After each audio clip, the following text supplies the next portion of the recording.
wig sama rayon de soleil moom xam chaque jour ay rayon de soleil rek lay indi fii jeudi sa plateau bi day neex li Pierre di bañ a dégg moom daal mooy sunu kii daal ah mënuñ ci dara quand même yaa ma gënal ay xooxaan yooyu xam naa ne mi ngi siisu xooxaan nga xam ne bu ñëwee ci plateau bi dara du fi neex ay invité yu xuloo rek la fiy indi nag ñun moom nañ sàmm alam gi rek waaw yow sàmm alam gi yéenay tax ñuy dund nañ sàmm xam nga tamit ne xet gi baax gi xam nga gàncax gi waa APR bëggoon jël lépp jaay ko surtout yar kenn xale yi ñu fonk seen ba alam Assane di wax ba APR jaay nañ lépp Aïcha surtout yar xale yi ñu fonk seen alam gi Tout tey à fait. loolu moo tax ñu tànn sujet bi nga xamante ne moom lañ indi ñu dalal fi nag madame Fatimatou Ndiaye Fatimatou Ndiaye nag sociologue la géographe la ingénieur d'études la mais en même temps coordonnatrice de projet la loolu moo tax nag tey ji ñu dalal ko fi mu nekk njiital projet bii di Biodiversity for School ñu daal di dem visionner benn élément laataa ñuy xuus si waxtaan bi. Biodiversity for Peace mooy di planter ba pare di def jàmm donc ci loolu jàmm bi surtout jàmm boobu la ñu bëggal xale yi ñoom ci seen bopp bëggante ni ñu bëggee li nga xamante ni moom la ñu doon bay ñu bëggee ko seen moroom ñu bëggee ko li nga xamante ni moom la ñuy def respecter plante parce que loolu dina tax ñoom suñu màggee ñu xam njëriñu lan mooy bëgg sa moroom lan mooy bëgg respecter sa moroom respecter sa environnement c'est-à-dire sa dëkkuwaay fi nga nekk yépp nga mën ko respecter donc respecter sa environnement comme ni ñu ko waxee sànq dina tax lu bari doo ko def dina tax doo dagg garab yi doo dagg fleurs yi xam nañu njëriñu li nga xamante ni mooy garab yi ak fleurs yi ak yooyu yépp à travers jardinage bi dañuy di former ay entrepreneurs sans s'en rendre compte parce que actuellement ñoom actuellement xam nañu bi ma ñëwee dañ ne ma prix marché bi la ñuy xaar ba mu ñëwee automatiquement ils ont diminué même kooku donc damay ñaan ñi nga xam ne aux alentours wala ñi may dégg ñu ñëw jënd si parce que ñoom jaayuñu prix au marché dañuy demander prix au marché ba pare doog a wàññi doog a jaay donc xam nga kooku lu baax la bon kon dañuy ñaan bokk li des espace yi ci lycée bi ñoom jéem ñu def ko espace vert yoo xam dañ ci cultiver yii boobaa dana wàññi lu bari dañuy wax maintenant yu bari dañ koy jéggaani je crois que bu ñu comme on parle de rupture maintenant oui comme rupture bi la ñuy wax je crois bien que bu fekkente ne ñun ñii li ñuy béy ñi ngi koy dundee je crois bien que jooraat fa sax gouvernement day wàññi wala déet parce que bu bëree ci marché bi mooy wàññi boppam. loolu am na solo parce que périmètre maraîcher yi du ñi koy toppatoo ñoo ko moom école bi yëpp a ko moom su ko defee liñ ci jëlee ci njaay mi dañ koy dugalaat ci keesu école bi mais fu mu jëm précisément mooy ci œuvre sociale u école bi am na solidarité muy ci inscription muy ci fourniture muy ci spécificité école bi nga xam ne ay jigéen kese la am na besoin spécifique yoo xam ne périmètre maraîcher bi moo koy tax ba mu gën a yomb toppatoo. Biodiversity for Peace mooy di planter ba pare di def jàmm donc ci loolu jàmm bi surtout jàmm boobu la ñu bëggal xale yi ñoom ci seen bopp bëggante ni ñu bëggee. alors un sujet très intéressant ah fii dañuy gis ne xale yi dañu enthousiasmé la façon bi nga xam ne moom la ñuy gérer garab yi mais aussi déclic la ci ñoom pour ñu màggaale ko fonk li nga xam ne moom moo di effectivement mon rayon de soleil li nekk c'est un avant-goût du reportage bi nga xamante ne jot nañ koo defar ci yenn écoles yi nga xamante ne nag dalal na projet bii di Biodiversity for School léegi nag laataa ñu xuus si waxtaan bi rek dañuy laaj maman Fatimatou Ndiaye fan la projet bi tukkee. asalaamaaleykum maa ngi leen di nuyuwaat di leen ziar di leen remercier ci invitation bi waaw projet bi nag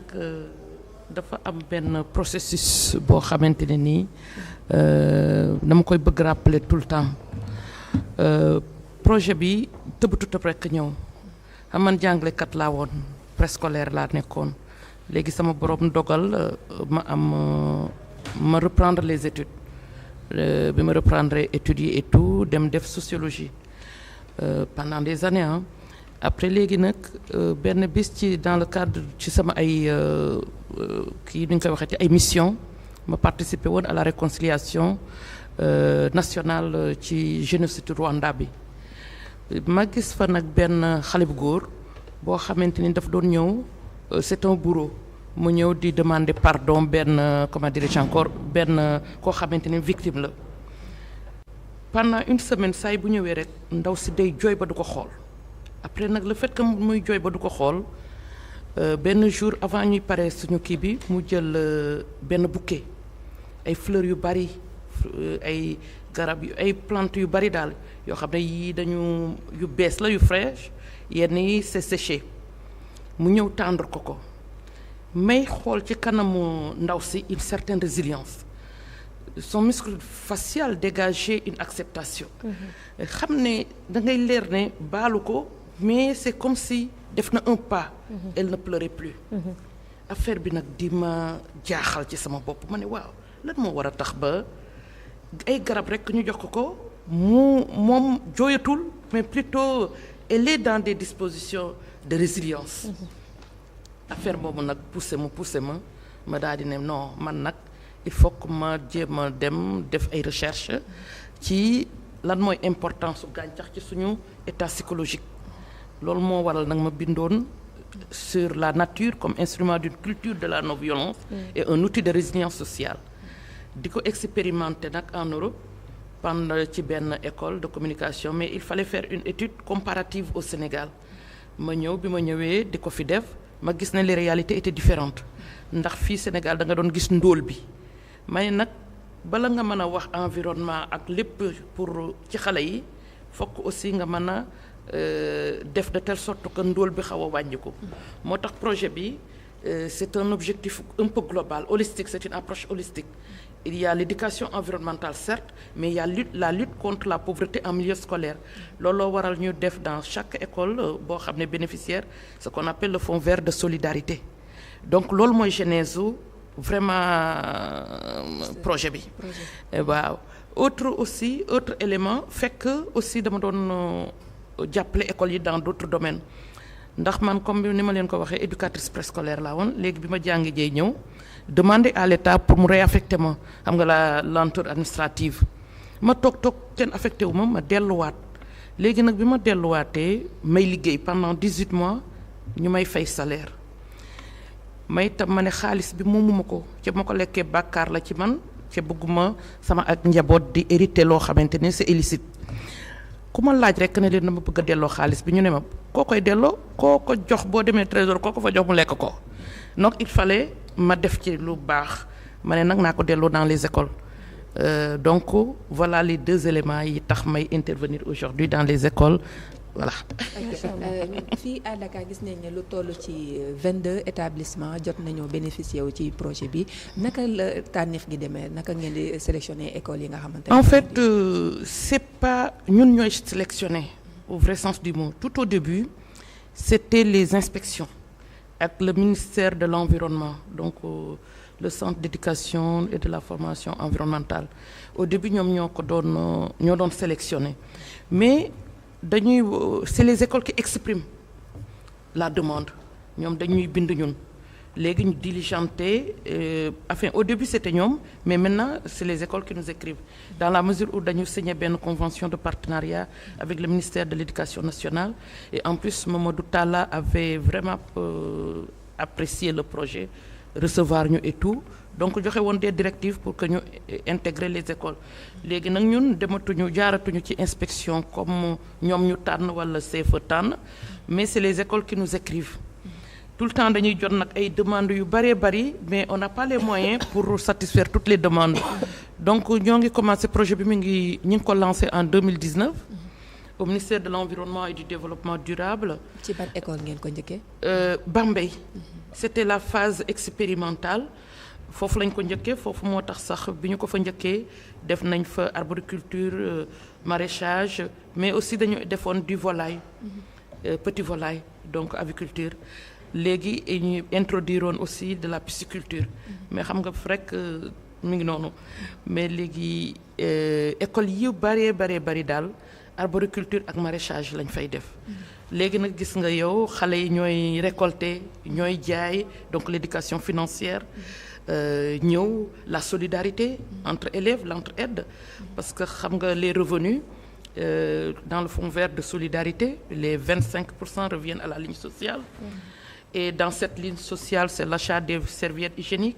et des médicaments et tout pour atténuer l'absentéisme des filles donc l'égalité des chances en matière d'éducation il y a aussi les 35% moom la ñuy pérenniser projet bi et les 40% c'est des aides ponctuelles pour les élèves yi nga xam ne engagé wu nañ dans les études mais susceptibles de se déscolariser pour des soucis financiers. Donc voilà. 2019 2024. mu nekk at yoo xamante ne projet bi ba mu dooree ba léegi yow tey jii boo demee ginnaaw bi nga defee sa visite de terrain keroog mardi. lan nga yëg bi nga demee ci établissement boobu ba gis projet bi ak ni muy demee. xam nga de 2019 à maintenant 37 établissements bénéficié wuñ nañ ci suñu accompagnement. Visite yi sax pareeguñu keroog gis nga on n'avait pas pu terminer toute la visite mais on va continuer d'ailleurs mais yëg-yëg bu am solo parce que ñun li ñu doon xaar dañu foogoon ne rek éducation environnementale bi en milieu scolaire loolu lañ ko tudde woon waaye suñu résultats yi daf ñu yóbbu fi ñu njortoon parce que su ma demee par exemple à la maternelle xale bu nekk am plante yóbbu ko këram bu demee di jàngal ay waajuram et tout ba parents yi dañuy ñëw ci école bi naan man vraiment ci seen naanaa bi lay wut naanaa doom ji et ainsi de suite xam nga parce que xale yi man j'ai toujours trouvé que le milieu scolaire est un milieu favorable pour le changement des mentalités. Tout à fait. Parce que xale yi fay jóge c'est des vecteurs sociaux ci boo bëggee jàngal population jaaral ci xale yi moo tax sax may inviter les autorités qui parlent de rupture naan rupture moi je pense que cette rupture doit être beaucoup plus concrète en passant par l'éducation non seulement en milieu scolaire mais une éducation populaire parce que booy xool man suma yaay benn bis da ne waaw damay participer ci fonctionnement wu école ci fonctionnement wu état bi ndax su ma jëndee almet damay fay TVA bu ñu demee ba ca loolu c'était le premier ministre actuel moo ko daan wax Ousmane Sonko moo daan éveiller les consciences de ces populations donc looloo tax ma bëgg des porteurs de voix comme lui aussi continuer à éveiller sur la gestion de notre environnement parce que nous devons nous réconcilier avec notre environnement nous ne sommes pas seuls nous appartenons au même écosystème ñun ak mala yeeg yëpp il faut qu'on se respecte quand on est dans une communauté il y a des règles sociales qu'il faut respecter moo tax may inviter à cette prise de conscience à cette conscientisation des consciences ba ñun ñëpp ñu gën a mën a am bàyyi xel ci alam bi vraiment. Est-ce que bi nga demee sur le terrain aussi gis nga ne xale yi. ñoom ci seen bopp jël nañ approprié wu nañ projet bi. waaw gis nga oui parce que xam nga bi may expliquer ne xale yi dañuy am ay plantes di ko yóbbu seeni kër.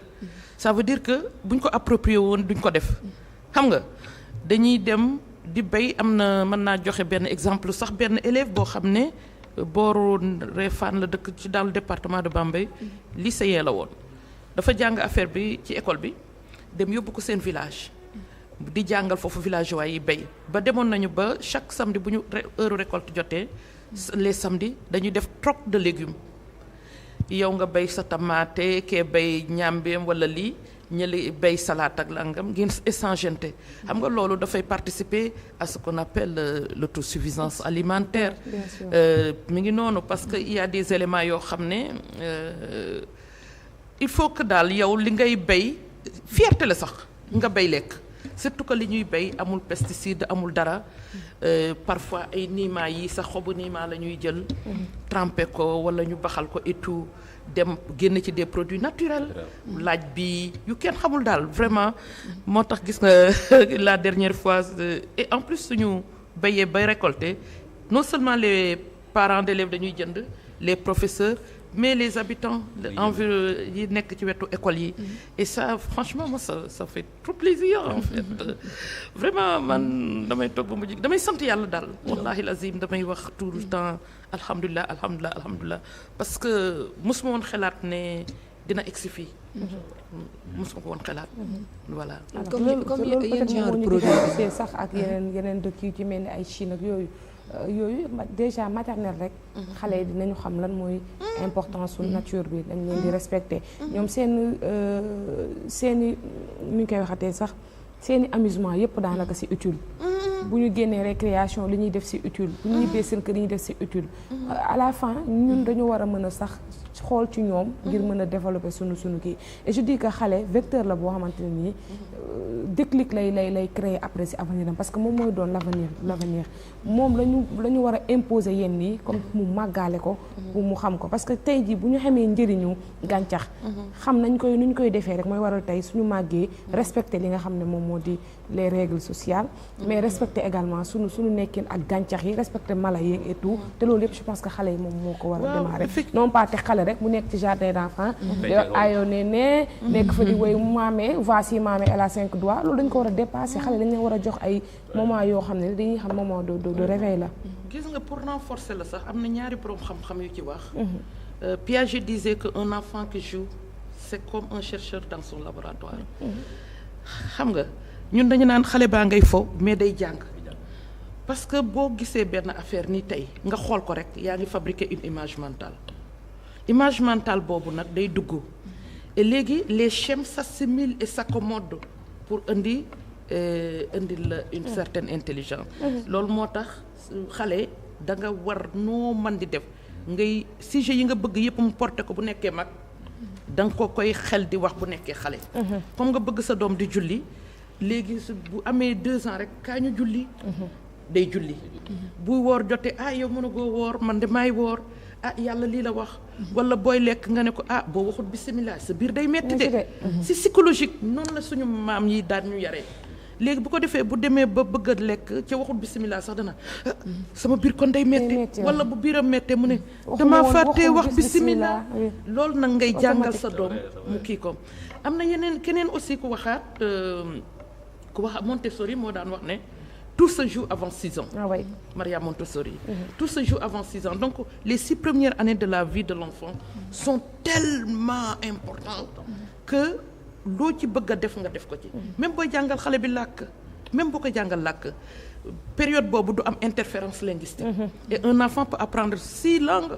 avant 7 ans. ci du am benn interférence linguistique. moo tax yooyu yëpp dañu war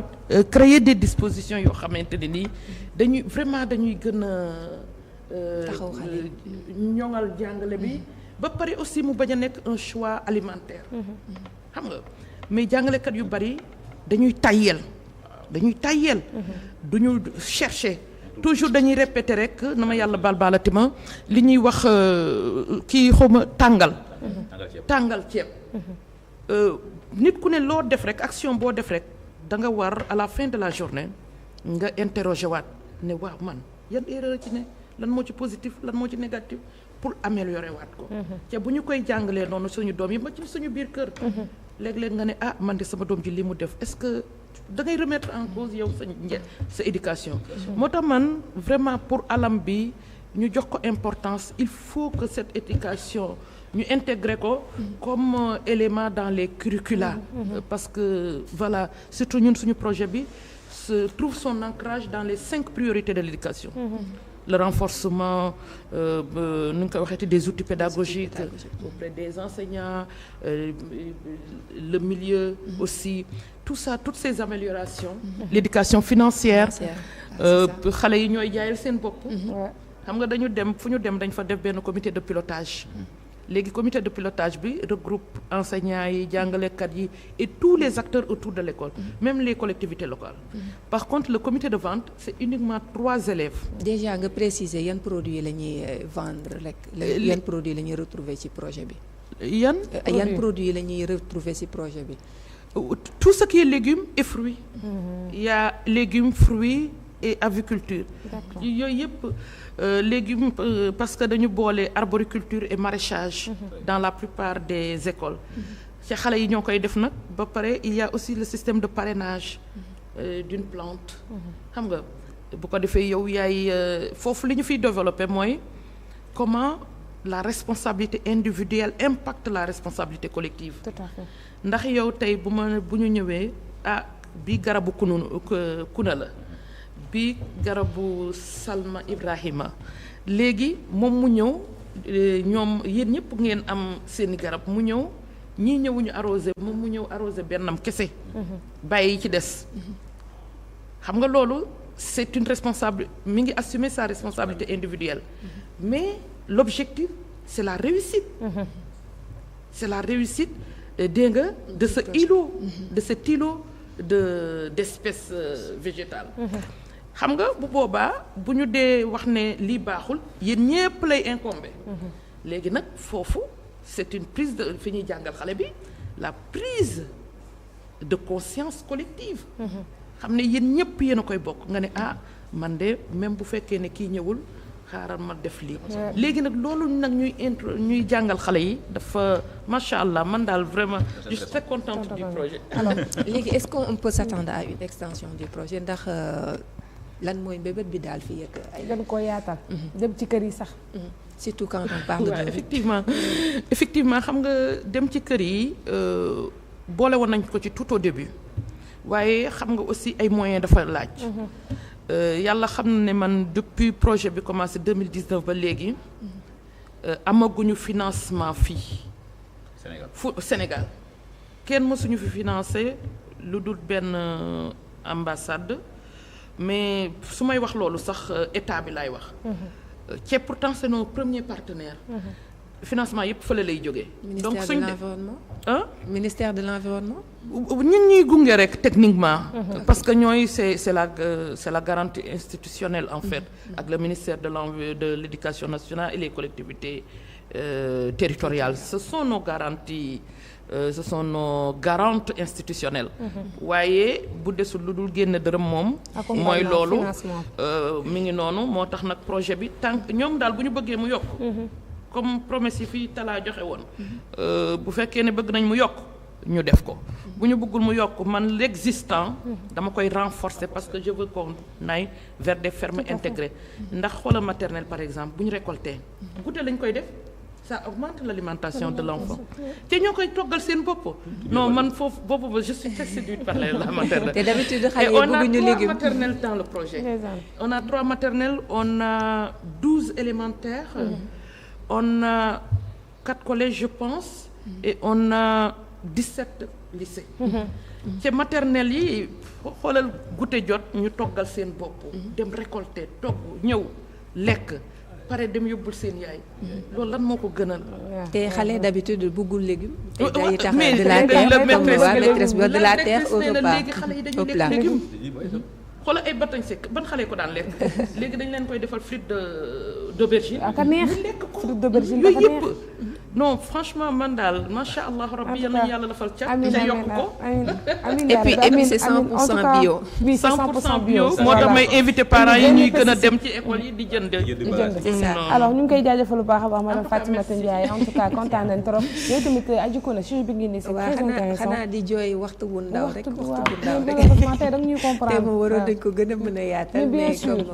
on aura l'occasion indi ko fii sax pour yeneen i ay kii. parce que li ñu war a waxtaanee c'est pas ci bari na trop quand même. waaw mi ngi nii nag kii lañ leen fi indiloon comme invité madame Fatimatou Ndiaye nekk présidente biodiversité for Sénégal nekk aussi présidente biodiversité for Peace in Sénégal nekk aussi coordonnatrice du projet biodiversité for school mu nga xamante ne nag mooy éducation environnementale bi ñuy yaatal ci yenn ci ay école ñu ñaan yàlla muy gën a fës nag ndax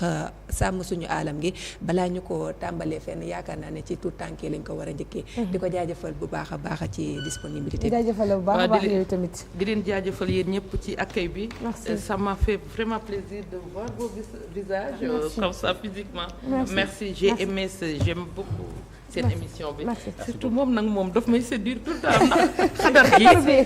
ça me fait trop plaisir. merci beaucoup merci beaucoup. révélation bi. xadar lay demee moom. révélation de l'année. mooy révélation bi mooy grand R bi. merci mais bien sûr jërëjëf ñu daal di dalal suñu yeneen di gan léegi invité Actu.